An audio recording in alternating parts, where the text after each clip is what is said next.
It does. Welcome, everybody. Welcome to the Psychic and the Doc. I am here with the most amazing Mark Anthony, the psychic lawyer and psychic explorer. We have got a great show for you today. We're going to be talking story. We're going to be taking your calls. We're going to get fired up for this holiday season. For those of you out there, you ought to know the call-in number, 1-800-930-2819, but we're also monitoring Facebook. I think Rocky is monitoring your Facebook page, Mark, and I think Jessica or maybe Jessica and Kellen, maybe both of them are monitoring ours. And as I said before, live call-in show filled with story talking. Mark's going to do talk story. And then I'm going to give you my Bronx version of what Mark says. Hey, Mark, how are you? Man, long time no see, eh? I know that's great. Well, and I want to let all the listeners know that we are on every Thursday in this year. Both Christmas Eve and, of course, New Year's Eve fall on Thursdays. And we have special shows planned for you on each of those nights.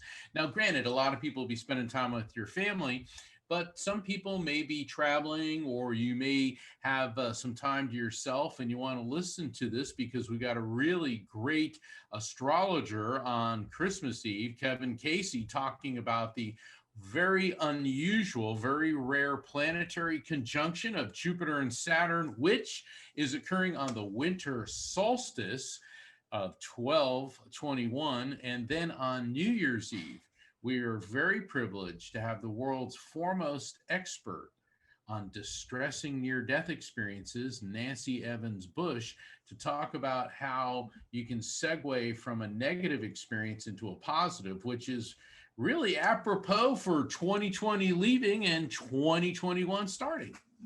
Yeah, I love the both of those shows that we did today. I mean, yeah, I was talking to somebody, Mark. I mean, let's talk about this for a minute because this is totally related to what you're about to share.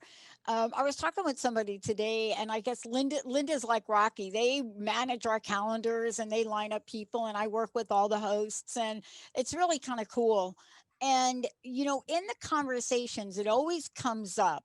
This is the thing always comes up. Seriously?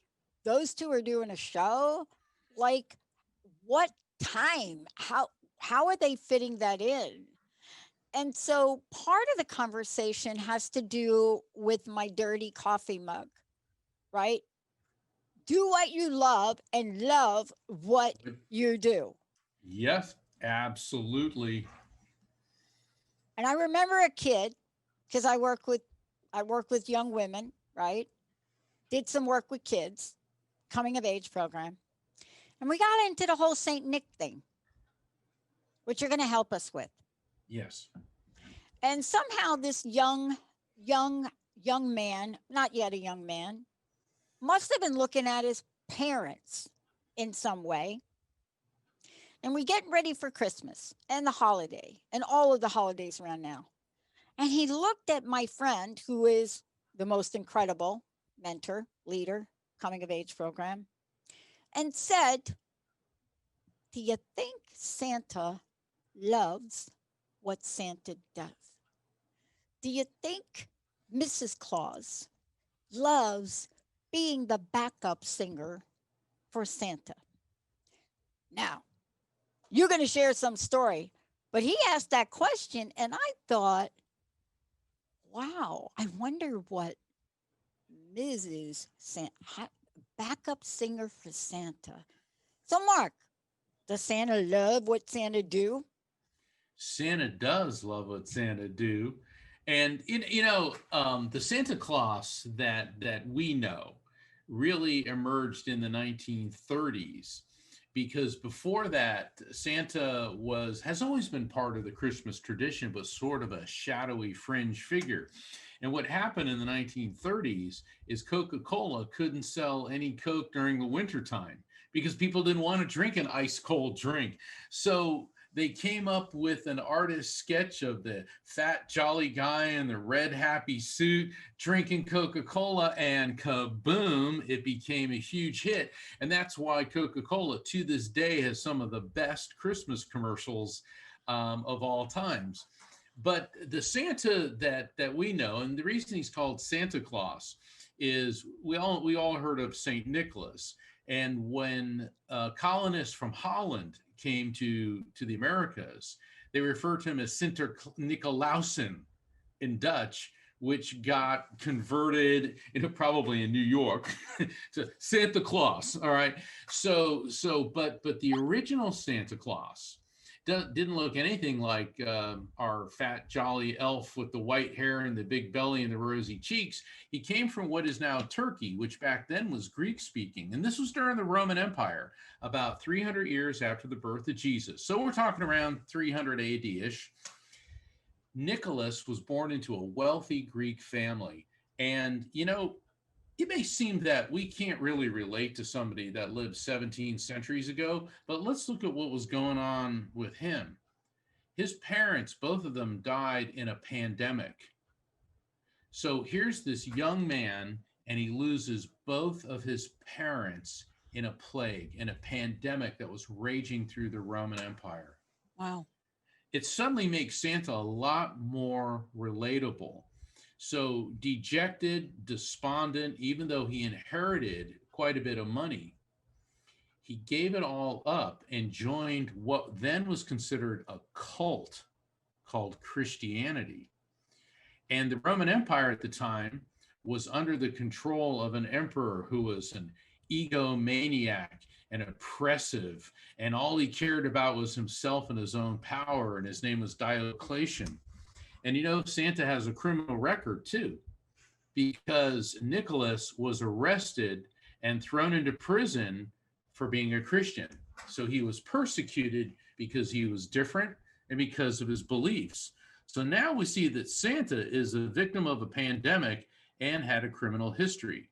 But as times would have it, the Dark Lord was left, and another emperor came in, one named Constantine, and the empire shifted to Christianity, and it was no longer illegal.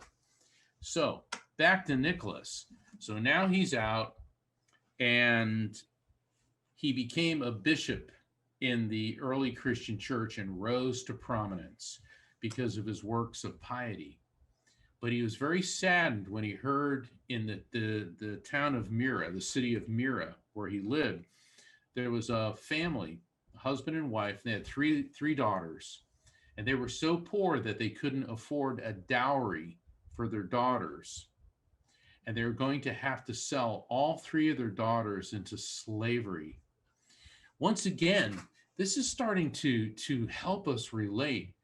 I mean, slavery is still an issue that, even though thank God it's long gone in this country, but one, the wounds of which still affect us.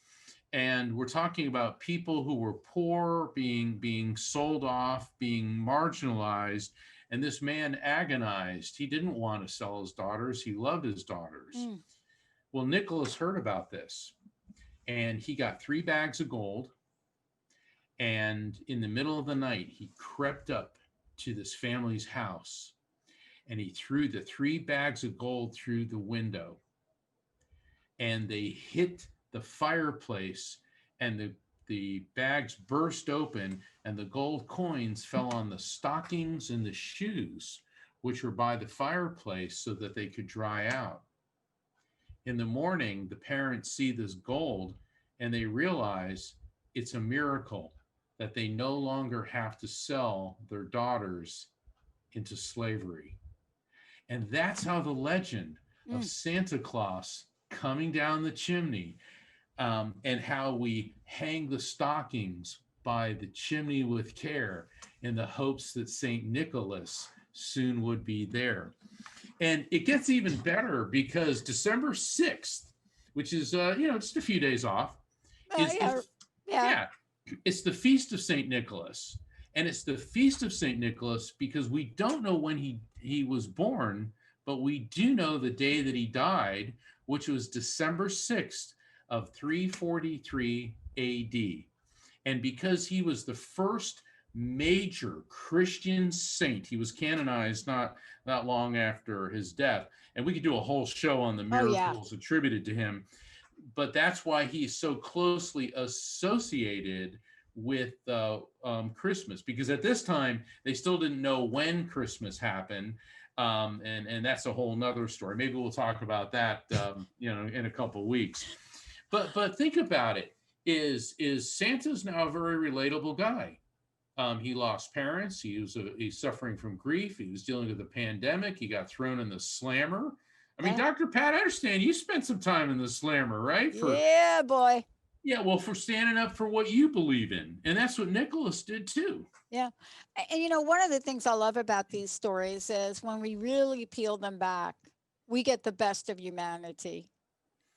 I mean, clearly we have, I don't know, what's the word? We have sort of sensationalized the, giving and Christmas gift part of this. But when you really think about that story you beautifully told, Mark, we're reminded of that this year because there are many, many, many people that have reached out to help other people, many of them.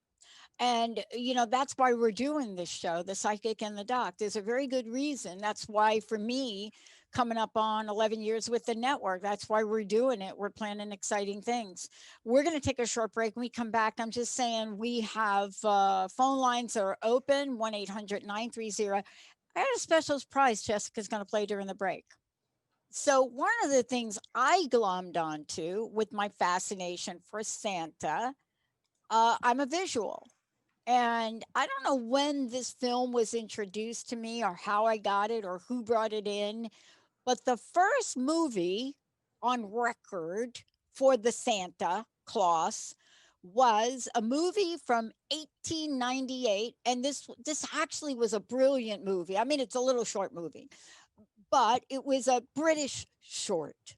And it was done George Albert, that's it, my uncle's name, George Albert Smith, and did this little Santa Claus by the fireplace with the 2 kids. And they considered this film like blockbuster special effects for 1898, right? And so 1898, people then wanted to bring Santa to life. When we come back, how are you bringing Santa to life in your world, in the world of others? And take a look at this little cute film. And I think we can play that. Let's take a short break. We'll be right back with the Psychic and the Doc.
everybody. Welcome back. Welcome back to the Psychic and the Doc with me, Dr. Pat, as well as Mark Anthony, the psychic lawyer, the magic and mystery of the real Saint Nick. Before we kind of get out there and really talk about Saint Nick, what it means and what it could mean this holiday season, um, I want to just make sure, Mark, I know that this is a time of year where you are really you're sitting down with so many people, people Man. that really are looking for insight or looking for help or looking for connection. What is the best way for people to connect with you? And also amazing books. How do they do all of that? Sure. If people want to find out about my books, Never Letting Go and Evidence of Eternity, or to book a session with me, and I invite everyone to sign up for my newsletter and follow me on Facebook, you can do that all through my website, which is evidenceofeternity.com, which is just like my last book, Evidence of Eternity. So if you go to my website, you'll be able to link to all my social media, YouTube, and sign up for the newsletter, and you can find out about a phone session with me. And if you mention in the application form the psychic and the doc, you'll qualify for a reduced fee reading. And since this is the holiday season, I want to make that available to all of our listeners here at the Psychic and the Doc. Thank you. Thank you for all of that. Now, for those of you out there, I want to say this. You know, I love doing these holiday shows, and I just want to say something. For me, you know, in my upbringing and growing up, I come from a really eclectic, very interesting family. And so I am sitting here giving a shout out to all of you, right, that may not practice the rituals around Christmas. But boy, my friend, Chef Rossi, Rosh Hashanah, Yom Kippur, all of those things too that you're getting ready to kick up, it's a celebration. And yet we remember the pathway we've come, right? This is all part of remembering the pathway we've come as well. And, you know, this is one of these things where we talk about what it means to step into and I call it the holiday season because there are many people celebrating around this time of year. Not everybody celebrates Christmas, or not everybody celebrates what you may celebrate, but there's an energy about this. There's an energy about stepping into what feels like a time to celebrate. Let's talk for a minute about this, Mark, before we hop over to the phones, right? Sure. Many people, as we heard today with our fabulous guest, Nancy, and spending an hour with her and just listening to her journey and story, and then at the end, really talking about the message, being able to find this positive energy in even the darkest of times. Right. See, we're not just hearing stories of struggle, because if you hear a story of someone you know struggling, that's a call to action for you. Like if you hear about Mary Jo down the street and maybe she needs some help with her children, or maybe she needs some food, and you're just hearing about it, you have to ask yourself, why am I hearing about Mary Jo down the street? Well, maybe there's a can of something or something you could bring to Mary Jo. It's Yes. the energy we're living in today. This is that time for us to really, truly, Mark, right? This is the time for us to really step in to how amazing we are, isn't it? It is. And it's more than just a religious observation. This is the end of autumn, the beginning of winter, the winter solstice, and it's the darkest time of the year in the northern hemisphere. So for all of our fans and listeners in the land down under in the southern hemisphere, they're going from spring to summer. Yeah. So it's the flip side. So for all of you, woohoo! But up here on the northern hemisphere, this is always seen as it's a frightening time of the year traditionally, because food supplies ran Yeah. scarce, the days got shorter, darkness was everywhere. People were truly afraid of this. And so that's why there's so many celebrations. I mean, the Romans celebrated both Saturnalia and solstice. Basically, the last week in December in the Greek and Roman world was party time, because it was symbolic that they wanted to retain the light for the darkest time of the year coming. And then with the Christian tradition, um, the popes, it was Pope Gregory, I believe, was in the year around the year 300. Um, no, actually, it was around the year 600. They didn't know when Christmas was, but to replace the Roman holidays, they did it with the Christian holiday and put it on the festival of Saturnalia, which is December 25th, because Jesus symbolized the light of the world coming to the darkest time. And then if you look at the Jewish tradition of Hanukkah, is essentially a festival of light.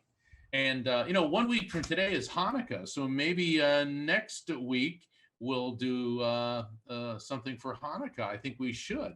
Um, and this is a time when people give because of the darkness of winter, the supplies of food running short. People are afraid. And this is what gives us the opportunity to open our hearts and give of ourselves. So there's a lot going on here. This is more than just, ho, ho, ho, it's Christmas. This, I think, Dr. Pat, this is in our DNA. Yeah, yeah. I mean, I referenced Chef Rossi and the fact that, I think what was it, September, October, we were talking about, Rosh Hashanah and Yom Kippur, right? And and you can only do that with Chef Rossi in a way that Chef Rossi does. I mean, if you want to just laugh for constantly, however that is, it's interesting. But you're right about this. We're getting into all holidays. Let's just say all holidays, right? We are, Because we're yeah. yeah, we're getting into this time of year where this is the season. But there are a lot of people that are really struggling, and that's why we're doing a live call-in show, right? Yes. 1-800-930-2819. I think we need to go and see what our fabulous listener would love to hear from you, Mark. Let's go over to Sasha from Georgia. Sasha, is that you? Are you there? Yes, I'm here. Hi, Mark. Hi. Welcome. Hi, Sasha. Welcome to the Psychic and the Doc. What can we do for you? Hi. I would like to know if my mother that passed has any messages for me or anything to tell me about my kids. All right, hold on. Let's see.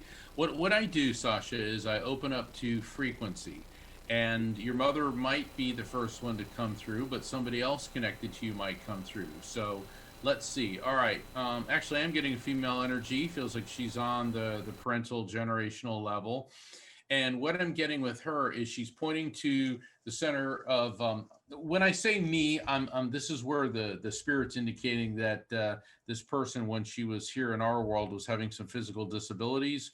But I'm feeling problems in my breastbone, in my thyroid, not directly over the heart, but near the heart. I'm also getting complications in the sinuses and bronchial tubes, and I'm getting a tremendous amount of pain in my mid to low back. So it feels to me that this female, before she passed, was having problems in her chest, in her breastbone, thyroid, her low back.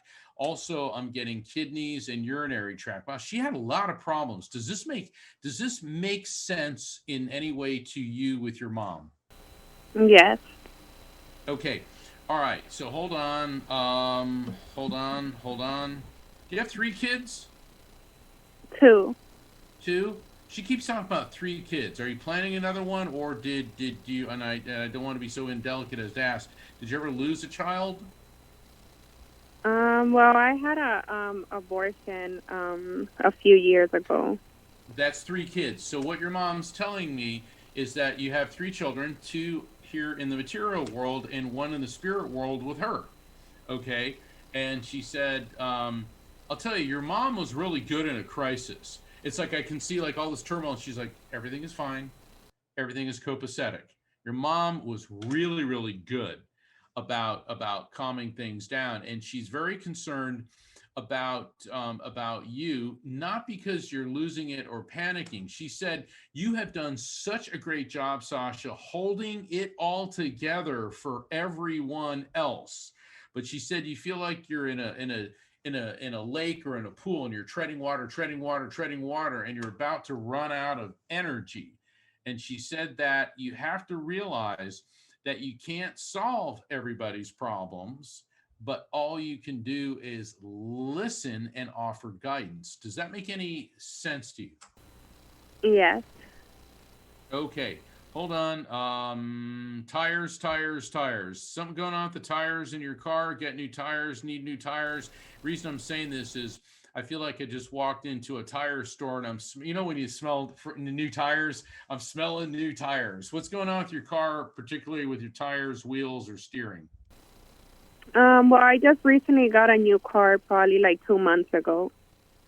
Bingo. Okay. When spirits, here, let me explain. The new tires symbolize the new car. This is your mom letting us know that she's aware of this. That's her letting you know that she's around you, aware of what's happening in your life. But there's more. This is how they work with me. She gave you the message about how you're basically treading water and it's really wearing you out trying to hold the family and everyone together. And so that's the advice and explanation. And she's telling you that you have to start going more to a guidance, like listening and guiding instead of trying to tell people what to do, meaning your children.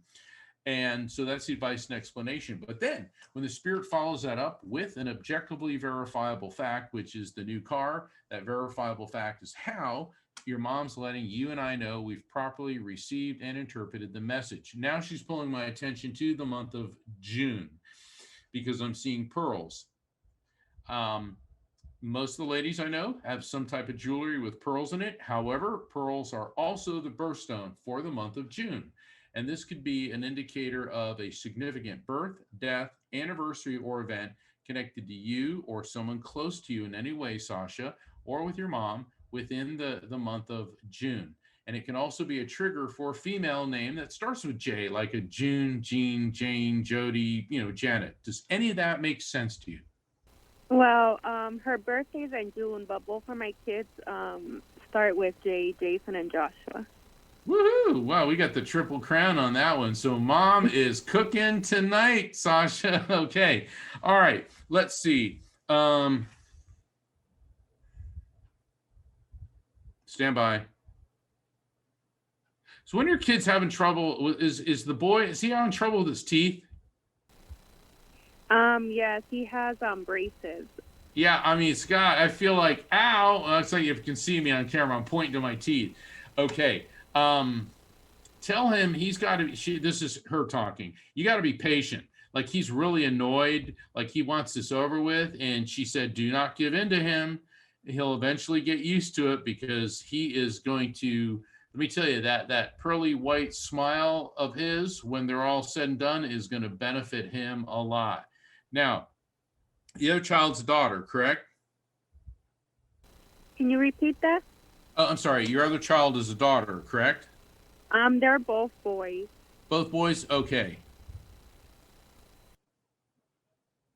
Is this boy, would you say more sensitive, creative, kind of not quite as aggressive?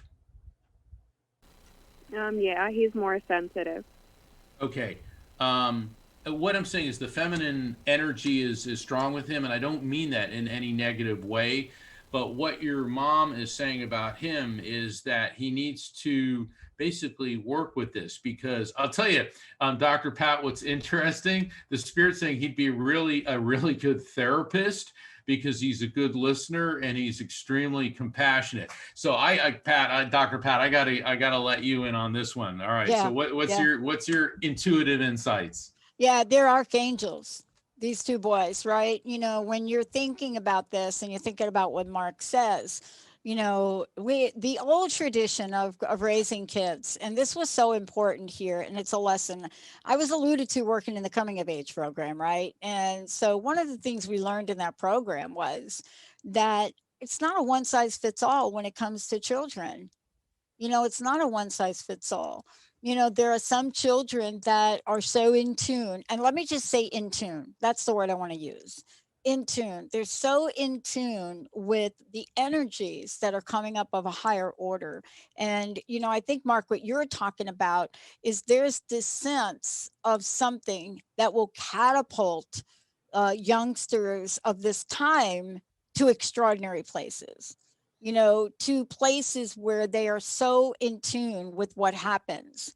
And I wonder if you're walking around, how old did you say your children were? They're 14. Yeah. Have they been, so the thing that I get about this when I work with parents and teenagers, let's say, is parents are always baffled by how their kids know stuff before the parents can say it. You know, this is like a phenomenon. You know, they take their kids and they bring them and they sit them down and they want to talk about, hey, let me tell you, this is my kid. And, you know, he always knows what I'm doing, ahead of what I'm doing. I think he must be taping. No, he's not taping anything. He doesn't have a camera in your house. This is the generation we're grooming, right? You know, when I'm looking at parents and they're saying the kid's got a camera in the house, or, you know, what are they doing? You think your children's video? No, they are now so plugged in. Technology has heightened the senses of multiple generations now. And as parents, we forget, just because you don't know how to log on to Zoom and your child does and and is able to log on to Zoom remotely by 500 devices, they are like this, right? They are touching. They are touching energetically. So, I mean, let me ask you this. Do you ever wonder why they know things that you haven't told them yet, or can guess, or maybe finish your sentence? Mm, well, yeah, I do. But right now, they're not living with me. They're living with their father. Yeah, well, I bet, I'm going to say this, right? Everybody better get on the empathy page, right? Because kids that are growing up, they are so plugged in, even if they're away from you. Let me just say this to you. Even if they're away from you, they are connected. Do you understand what I mean? Yeah. Do you feel that, Sasha? Right? Yes, I do. Yeah. And one of the things that I want to say to you and many of the people listening that are not with their children now for whatever reason, it doesn't matter. Doesn't matter. You're not with your they're not with they're you're not with them at the moment. They're with their father, I guess. We just heard on the news, you know, the hundreds of kids that were taken from their parents at the border. You cannot break that bond of love. You cannot break that bond of love. I don't care what you do or how far you take or separate kids, you can't break it. And I want you to hold on to that. Do you understand what I'm saying with this, Yeah. Sasha? Yes, I understand. You know, Yeah. Sasha, your mom's spirit, when she's talking about how you're treading water, she's also telling me to convey to you that even though you don't like the fact that your two boys are living with their dad right now, that this is actually right where they need to be. And it's not because you're not a great mom and not because you don't love them. This treading water, this is your time to get Sasha together, to get everything in your life, like your mom says, copacetic. Well, she keeps giving me that term copacetic, and that this is very important for you.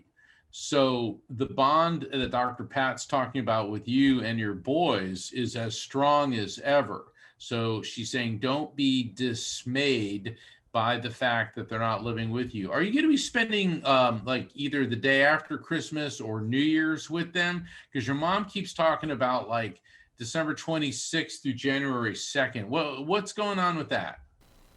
Mm, no, I don't have any plans of going over there. I just came back from over there in October. Well, there's something of significance, some connection between you and your sons between December 26th and January 2nd. So be on the lookout for that. Okay. Yeah, let me tell you something about that if I can jump in. The ball is in your court, right? So the ball is in your court. This is what this means. It means that sometimes we have things in life that are just so dang, right? Like that. But you have to carry the torch to make sure you stay connected. That could mean you're going to sit down and maybe you write them a letter. Maybe you send them a card every day in the time period that Mark is telling you about.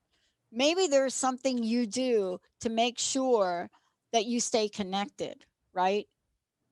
Maybe they're not in a position to do that. But this is about your heart now. This is about you having the opportunity to have that ball be in your court and act accordingly through the spirit of love. Yeah. You know what I'm saying right there? Yeah. Yeah. Yeah. Nobody could take that away from you. No one can take that away. There's not a person on the planet that can take love away from another person. It is not possible. That's what I want to leave you with. Yep. Thank you. Yeah. Thank you, Sasha. And Thank you, Sasha. Many blessings. Many blessings. Hey, Jessica, can we take a short break here? Let's take a short break. And we may have time for another caller, 1-800-930-2819, 1-800-930-2819. When we come back, maybe I'll talk a little bit about the most amazing party I have ever entertained or been with in the spirit of spirituality around this time of year, and almost set the house on fire. Stay tuned. I'll talk to you about my very special Jewish tradition ceremony, which they do not invite me back to. I will be right back. We'll be right back, everybody.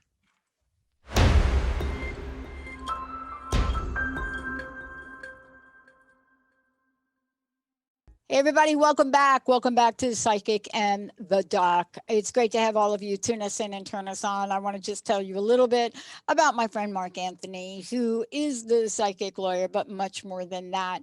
And before we kind of get fired up here, because I think we go off and we start to talk story and we forget, folks want to know, how do they find out more about you? For me, you can go to the drpatshow.com. But how about for you, Mark? Where do they go? I invite everybody to visit my website at evidenceofeternity.com, and you can find out about the booking a private session with me on the phone, about my books, signing up for my newsletter, following me on social media. And if you mention the Psychic and the Doc, you have to put the Psychic and the Doc in the application form for a reading. You'll qualify for a reduced fee on a private session. And the nice thing about a private session is I get to spend an hour with you, and it gives us the time, and we're going to get quite a few spirits coming through. I did a reading the other night, 11 spirits came through, and they were quite an excitable bunch. And it was very, very healing for the client. And let's talk about this, because part of this, and I think we should take a moment to talk about the healing nature of what you do and also this show. Because I know one thing, that when we hold things within us and feel we do not have anyone that we can talk to, or there's no one that could really understand us. And Mark, this is where you come in, because, there's a level of understanding that is immeasurable in the work you do. I mean, you can't sit down and write an analysis or measure some kind of return on investment or break even analysis, because in the end, what people hear is what fills in the gaps for them at the moment that they hear it. And that's why you're busy this time of year. We have a lot of gaps. Oh, yeah. Yeah. This time of year, I mean, Christmas, Hanukkah, this is supposed to be family togetherness. And this year in particular, with the pandemic, there's a lot of empty chairs at the table. There's clothes that'll never be worn in the closet. There's an empty bed that's not being slept in. This is really tough. I mean, every year, the holidays are always very difficult for people who've lost loved ones. And many people seek a reading with me. And what I do as a medium is I facilitate communication between people here in this world and their loved ones in spirit. And, Dr. Pat, I've actually had people say, well, how would that help me? To me, that I never understood that question. I see evidential mediumship. Okay. Well, that means I produce pieces of evidence, things I can't know, things I can't make up, to verify who the person is, and then to give messages of love, healing, and resolution. For me, knowing that someone that meant so much to you continues to exist and didn't just disintegrate into nothingness, that's how that helps you. Also, to realize, and this is one of the chapters in my book, Never Letting Go, my first book, Never Letting Go. There was a chapter entitled Going from a Physical to a Spiritual Relationship. And that's what people need to realize, that when someone you love dies, your relationship hasn't ended, it merely transforms. And so these are part of the things that spirit communication can help people heal from the devastation of loss. It's interesting. Today is an interesting day. And today, people will hear these shows as we move forward, right? Folks will hear the shows that we pre-recorded today for the upcoming, 12, 24, and then New Year's Eve, and they'll hear this. But some of what we talked about today was an energy shift and healing. And my friend sent me a text message, and, of course, I do what I do all day. I'm not attached to cable news or the television set.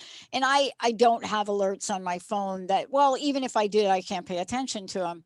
But I was telling her that today is a real pivotal day, energetically pivotal. And she sends me a text and she says something like, I don't have my phone next to me, it says something like, I get it now. And did you hear the news? And no, I didn't hear the news. So her follow-up was, did you know that the head of the CDC, we know him as Dr. Fauci, was meeting with the new transition team of Harris and Biden? And I said to myself, could have happened any day before today, Mark. It could have happened any day. It could have happened 15 days ago. Yeah. But it's happening today. There's a shift. And whenever we see shifts or feel energetic shifts, people always ask, does that close the gap? And sometimes the answer that I give is sometimes it does and sometimes it doesn't. And that's why right now we're going to the phone.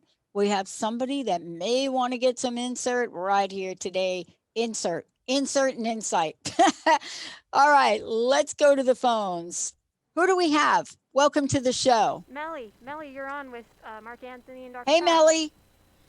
Oh, hi. I was, I love what you were just talking about, because I feel like, something's been going on, like lots of, I don't know, if anybody's got any guidance for me, I'd just like that. I feel like I've been caught in some kind of a whirlwind. Totally. I'm right there with you. But let's go to Mark first. Yeah, I say 2020 has been the energetic equivalent of a tornado. It's just been this vortex. I mean, I can't think of anyone or any country. Every single planet on this globe has been affected. And it's really been something. Okay, hold on, Melly. I got a male energy coming through. And with this gentleman, I feel like I'm coughing a lot. So, and I'm tasting a lot of tobacco, cigarette smoke, and now I'm getting this dense sensation in my lungs. Could be emphysema, could be lung cancer based on the burning sensation that I'm getting. And this definitely was a contributing factor in his physical passing. I'm tasting a lot of blood, so that indicates that there could have either been internal hemorrhaging or bleed out. This also could be tying into the cancerous condition. Poor guy. It seems like whatever was going on with him, it spread throughout his body. Metastasized is the word that I'm getting. So that gets me back to cancer. So I'm getting my lungs, my throat, bronchial tubes, and now I'm also feeling this in my lower GI tract and colon. Does this make any sense to you? Is there a male close to you? Seems like he could be on the paternal level. It doesn't necessarily mean a father, but it could be an uncle or a friend or somebody that you knew that was older than you that may have died from cancer, specifically involving the lungs. I think my grandfather but that would have been on my father's side. Okay, because remember I'm saying maternal or paternal. Paternal's father. Okay, great. So let's talk to him. Okay, interesting. He's talking about your eyesight. Is one of your eyes stronger than the other? He's talking about you, and there's a disparity between your two eyes, or something different about your eyes. Yeah, that would be true. I think one of them, it's not real, but yeah, it feels like my vision is not good, not as good in one eye as the other. That makes sense. I don't know. I've been having some visual. And have we made an appointment with an eye doctor? Not yet. Well, let's write down on the pad in front of you tomorrow morning, make appointment with eye doctor. And the reason I'm saying this, that's why the Spirit's bringing this up. Now, don't flip out and say, oh my God, I'm going blind. But what's happening here is one eye is weaker than the other. And it feels like it's your left eye that's the one that's going wonko. And what's going to happen is it's going to cause you to like be off your game, to drop things, and to start getting headaches. And so this looks like basically getting glasses is going to correct this. So he wants you to be very cognizant about that. He said, because you're very meticulous, you're one of these people that you can't sleep until you got everything done. You leave no stone unturned. And he said, and that's a great habit, but the problem is you tend to point out to other people when they're not quite living up to your standards. So he's not being critical. It's more of an FYI. Okay. Does that make sense to you? Sure. Okay. Hold on. Stand by. Are you going on some kind of trip? They're talking about like you with some type of either long distance or trip coming up. Does this make sense? Or did you just get back from one? Neither one, but boy, if something happened and I could go on a trip, would I love that? It's been a long time. Yeah, it's some type of trip, some type of travel. This is really, really strong. And it seems like it's going to be mid-January to like mid-February when this is coming up. Okay, hold on. Let's see what else he's got for you. What's going on with your cholesterol? Because he's holding up a baby aspirin. Oh.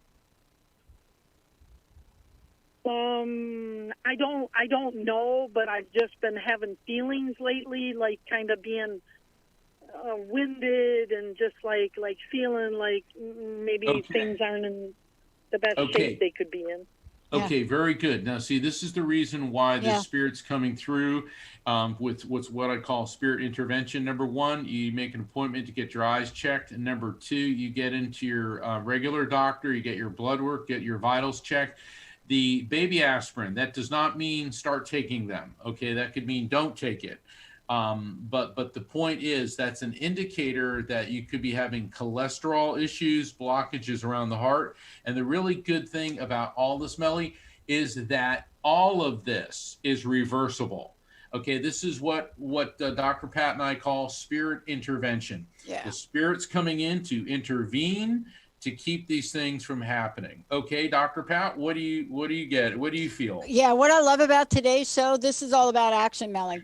This is it. This is part of what happens when there are things in front of us in every day of our lives, and you just need somebody else to say, it's okay for you to take care of yourself now. You understand what I'm saying? Oh boy, yeah, that hit me like a. That's I'm telling you, this is like, I picked up on this immediately because this is what happens to us, right? But this is your time. You heard it from Mark and you're hearing it from me. Do not procrastinate. Tomorrow is an action day. Today is nighttime now, but tomorrow when you get up, you're going to run to the phone. Or take out your cell phone and don't run. Just do it from where you're sitting. Okay. Okay? Well, you know, a lot of times That's it. when We got people to wrap it up. yeah, Yeah. when people get messages from spirits, and also from a psychologist, they don't always like the message, but sometimes that strong medicine is the one that will save your life. I'm telling you. Yeah. It is. Linda and I made a beeline to Mary Jane Mack yesterday. So I'm saying even we have to take care of ourselves. Thank you all for tuning us in and turning us on. Psychic and the Doc. Thank you, Jessica. What fabulous callers. And don't forget, we're fired up for next week too. We'll see you then.